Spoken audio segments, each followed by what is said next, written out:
Kawan-kawan yang dikasihi oleh Allah sekalian, Surah An-Nisa ayat 125 ada menyatakan, Dan Allah mengambil Ibrahim menjadi kesayangannya. Surah An-Nisa ayat 125. Ayat di atas menceritakan kedudukan Nabi Ibrahim alaihissalam sebagai orang yang disayangi oleh Allah. Baginda digelar Al-Khalil. Makna Al-Khalil ialah mengandungi kesempurnaan dan kedalaman cinta. Kawan-kawan sekalian, Nabi Ibrahim alaihissalam dilahirkan di sebuah negeri dipanggil Babilon. Sekarang, Babilon dikenali sebagai Iraq. Negeri Babilon diperintah oleh seorang raja yang sangat kejam. Namanya ialah Raja Namrud bin Kanaan. Sesiapa yang membantah kata-kata raja akan dihukum pancung sampai mati. Oleh itu, tidak ada siapa pun yang berani melawan undang-undang Raja Namrud. Menurut riwayat, semasa Nabi Ibrahim alaihissalam dilahirkan, muncul sebuah bintang yang sinarnya menutup cahaya matahari dan bulan. Ketika itu, ramai orang yang mati. Raja Namrud terkejut dan merasa hairan tentang kejadian itu. Dia segera mengumpulkan para dukun dan ahli nujum untuk menanyakan persoalan itu. Jawapan yang diberikan oleh para dukun dan ahli nujum sangat membimbangkan Raja Namrud. Mereka menyatakan pada ketika itu telah lahir seorang anak lelaki yang akan membinasakan kekuasaannya. Kawan-kawan sekalian, apakah tindakan Raja Namrud selepas mendengar berita itu? Dengan segera, dia menurunkan perintah supaya setiap anak yang dilahir mestilah dibunuh. Pada ketika itu, Nabi Ibrahim alaihissalam telah dilahirkan. Ibu baginda merasa cemas dan takut setelah mendengar perintah Raja Namrud. Apa yang perlu dia lakukan? Allah Ar-Rahman, Allah Maha Penyayang. Allah telah memberi ilham kepada ibu baginda supaya membawa baginda ke sebuah gua di pinggir bandar Babilon. Tujuan ibunya membuat demikian kerana ingin menyembunyi dan menyelamatkan anaknya Nabi Ibrahim alaihissalam daripada dibunuh. Allah Al-Hafiz, Allah Maha Memelihara. Dengan peliharaan daripada Allah, Nabi Ibrahim alaihissalam dapat diselamatkan daripada dibunuh. Di gua tersebutlah baginda disusukan, diasuh dan dibesarkan oleh ibunya. Ibunya terpaksa berulang-alik dari rumahnya ke gua dan bertawakal agar Nabi Ibrahim tidak diapa-apakan oleh binatang buas. Ada riwayat menyatakan semasa ketiadaan ibu Nabi Ibrahim alaihissalam di gua, Allah telah memerintahkan malaikat Jibril menjaga baginda. Masya Allah, begitulah pengasihnya Allah terhadap baginda. Manakala bila malam menjelma, gelapnya suasana di sekeliling. Tetapi apabila munculnya bulan dan bintang, ia dapat menyinari alam yang gelap itu. Terdetik di dalam hatinya, siapakah yang menciptakan alam ini? Nabi Ibrahim alaihissalam mula mencari Tuhannya dengan menggunakan akalnya yang bersih.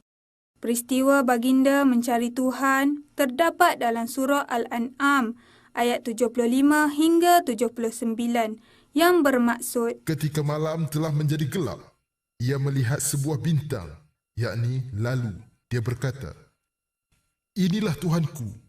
Tetapi setelah bulan tenggelam, dia berkata, Sesungguhnya jika Tuhanku tidak memberi petunjuk kepadaku, pastilah aku termasuk orang-orang yang sesat. Kemudian ketika dia melihat matahari terbit, dia berkata, Inilah Tuhanku. Ini yang lebih besar. Maka ketika matahari itu tenggelam, dia berkata, Wahai kaum, sesungguhnya aku menghadapkan diriku kepada Tuhan yang menciptakan langit dan bumi dengan cenderung kepada yang benar, dan aku bukanlah termasuk orang-orang yang mempersekutukan Tuhan. Surah Al-An'am ayat 75 hingga 79. Kawan-kawan sekalian, apabila Raja Namrud semakin melupakan pembunuhan bayi dan Nabi Ibrahim alaihissalam telah meningkat remaja. Keluarlah baginda dari gua, tempat persembunyiannya. Baginda mula tinggal bersama ibu dan ayahnya di rumah mereka. Ayah Nabi Ibrahim alaihissalam bernama Azar. Azar ialah seorang pembuat berhala yang sangat mahir. Selain menjual berhala rekaannya, dia juga seorang penyembah berhala buatannya sendiri. Nabi Ibrahim alaihissalam juga selalu disuruh oleh ayahnya keliling kota menjaja berhala buatannya. Sebenarnya, di hati baginda membenci perbuatan tersebut. Pada suatu ketika, pernah hatinya terdetik. Bagaimana caranya Allah menghidupkan manusia di alam akhirat? Walaupun sebenarnya baginda terlalu yakin tentang kehidupan di akhirat dan janji-janji Allah. Lantas baginda terus berdoa. Wahai Tuhanku, perlihatkanlah kepadaku bagaimana engkau menghidupkan makhluk-makhluk yang mati. Surah Al-Baqarah ayat 260. Allah menjawab dengan firman-Nya. Adakah engkau belum percaya, yakni kepada kekuasaanku? Surah Al-Baqarah ayat 260.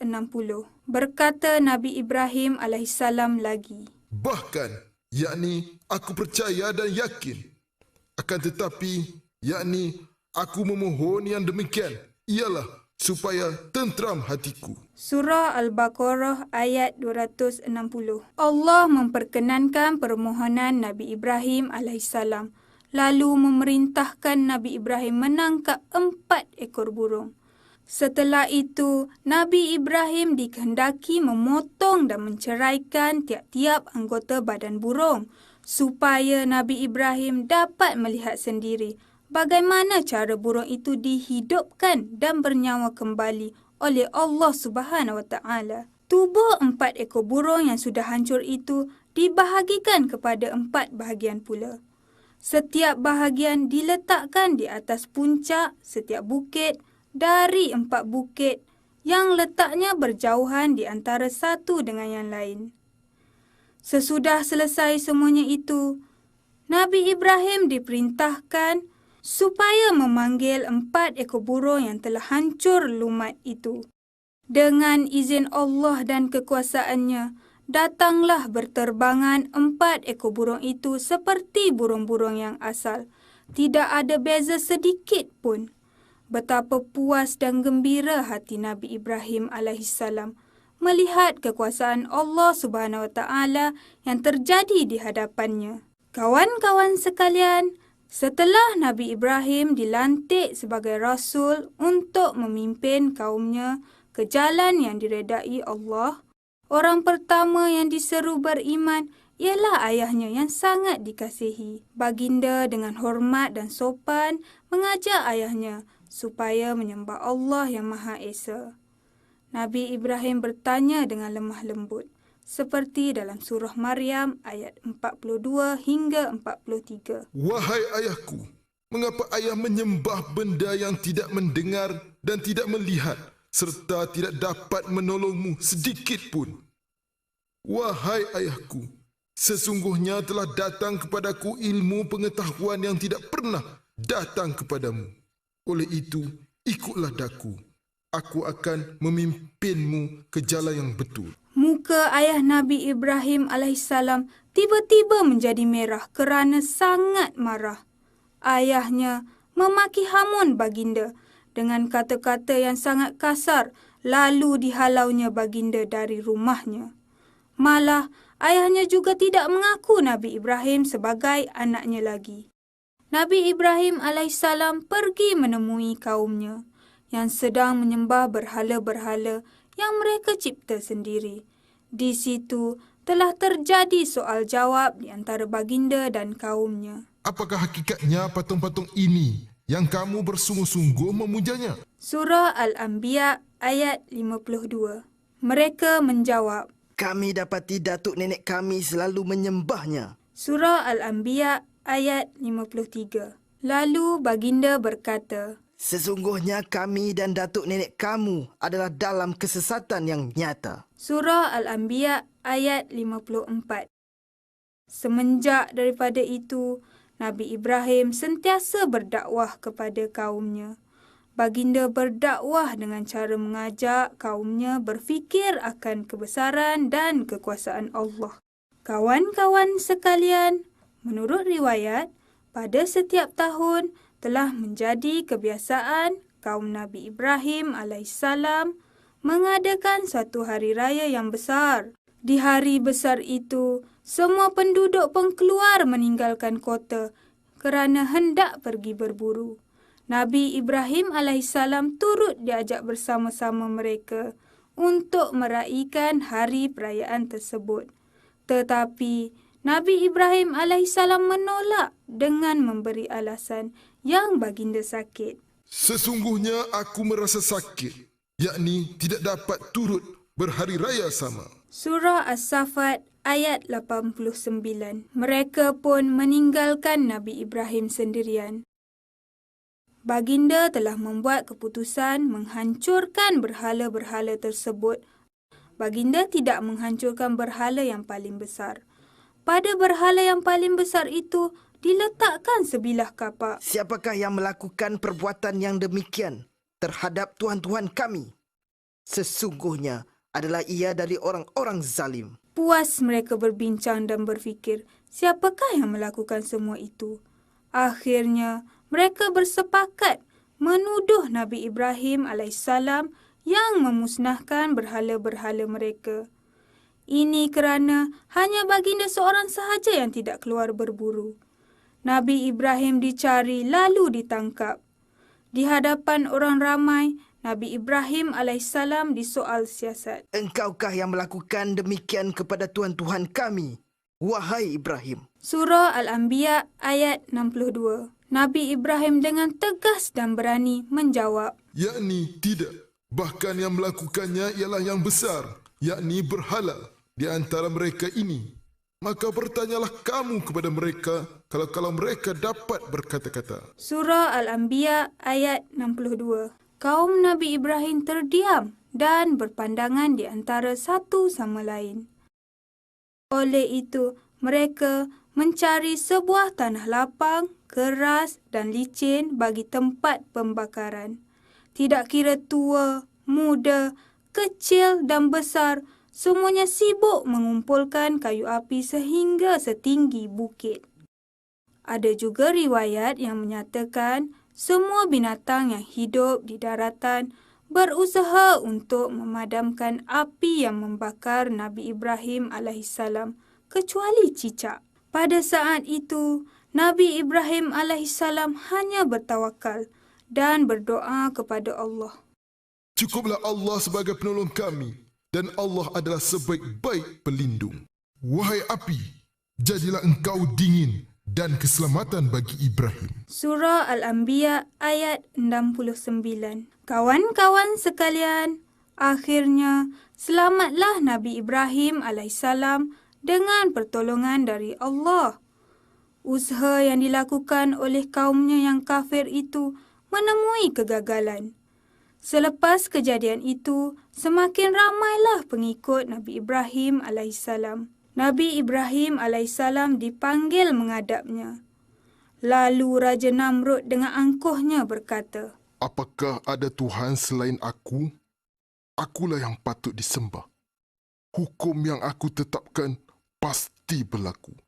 Apa kamu berani menentang aku? Nabi Ibrahim menjawab dengan sikap yang tegas. Tuhanku ialah yang menghidupkan dan yang mematikan.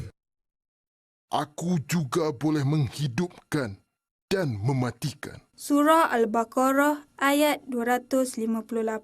Sambil berkata demikian, Namrud mencabut pedangnya, lalu dipancung kepala salah seorang tahanan hingga putus, manakala seorang lagi dibiarkan hidup. Nabi Ibrahim alaihissalam tidak mengalah. Baginda mencabar Raja Namrud yang angkuh itu. Sesungguhnya Allah menerbitkan matahari dari timur. Oleh itu, terbitkanlah ia dari barat. Surah Al-Baqarah ayat 258. Ternyata Namrud yang jahil itu gagal menyahut cabaran Nabi Ibrahim alaihissalam. Sejak hari itu, Namrud mengisytiharkan Nabi Ibrahim alaihissalam sebagai musuhnya yang harus dihalau dari negeri itu. Kawan-kawan sekalian, bagaimana pula dengan Nabi Ibrahim alaihissalam selepas dihalau oleh Namrud? Allah Subhanahu wa taala telah memerintahkan Nabi Ibrahim dan pengikutnya berhijrah ke Palestin untuk memulakan gerakan dakwah di sana. Sebelum berhijrah, baginda telah berkahwin dengan Siti Sarah, iaitu anak kepada bapa saudaranya. Baginda telah berhijrah bersama-sama dengan Nabi Lut alaihissalam dan beberapa orang yang beriman. Setelah beberapa waktu lamanya tinggal di Palestin, Nabi Ibrahim alaihissalam dan pengikut-pengikutnya terpaksa berhijrah pula ke Mesir. Semasa perjumpaan dengan Raja Mesir telah terpikat dengan Siti Sarah. Nabi Ibrahim terpaksa menipu Raja Mesir dengan menyatakan Siti Sarah adalah saudara baginda. Tujuan baginda berkata demikian kerana sekiranya baginda mengaku baginda adalah suami Siti Sarah, pasti musibah akan menimpa baginda. Allah Ar-Rahman, Allah Maha Penyayang. Pada suatu hari, Raja Mesir telah bermimpi bahawa Siti Sarah sebenarnya telah berkahwin dan suaminya adalah Nabi Ibrahim alaihissalam. Allah telah melembutkan hati Raja Mesir. Pada keesokan harinya, Raja Mesir melepaskan Siti Sarah kepada Nabi Ibrahim alaihissalam. Akhirnya, Siti Sarah bebas pulang ke pangkuan suaminya yang tercinta. Nabi Ibrahim alaihissalam mengambil keputusan untuk berhijrah ke Palestin semula.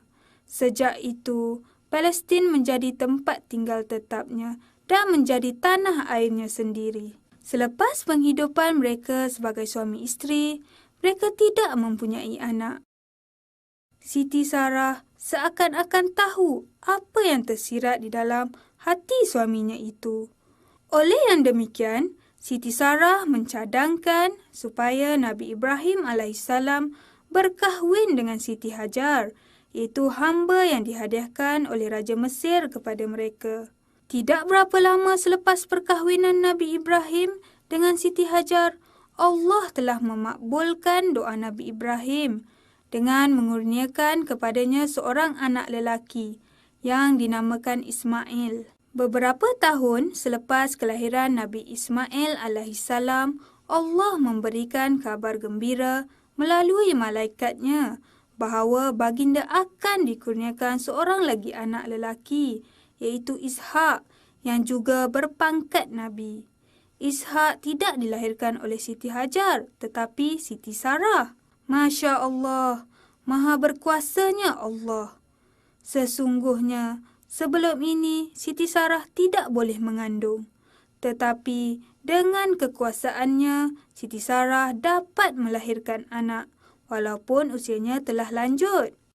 Pengajaran dari kisah Nabi Ibrahim ialah Allah akan memberi petunjuknya kepada siapa sahaja yang bersungguh-sungguh dan ikhlas dalam mencari kebenaran. Akal fikiran yang sihat dan hati yang bersih merupakan satu jalan untuk mengenali Allah Subhanahu wa taala. Oleh kerana Nabi Ibrahim alaihissalam mempunyai akal yang bersih lagi suci, Allah telah mengangkat darjatnya seperti di dalam kitab suci Al-Quran, iaitu Allah mengucapkan salam kepadanya. Salamun ala Ibrahim. Salam sejahtera kepada Ibrahim. Bukan itu sahaja, malah di dalam solat kita juga ada mengucapkan selawat dan salam kepada Nabi Ibrahim beserta keluarganya yang beriman selepas kita mengucapkan selawat dan salam kepada Nabi Muhammad SAW dan semua ahli keluarganya yang beriman. Dengan memerhatikan kejadian alam dengan segala kebesaran dan keindahan akan menambahkan keimanan kepada Allah Subhanahu wa taala. Cara dan teknik penyampaian dakwah amat penting seperti yang ditunjukkan oleh Nabi Ibrahim alaihissalam, iaitu dengan menggunakan lisan dan tangan dalam menyampaikan seruannya. Pergantungan pada Allah sangat penting, tidak kira pada waktu susah atau senang. Dengan pergantungan dan keyakinan yang tinggi terhadap Allah, akan membuat kita rasa tenang dan tidak mudah mengalah ataupun berputus asa apabila menghadapi musibah.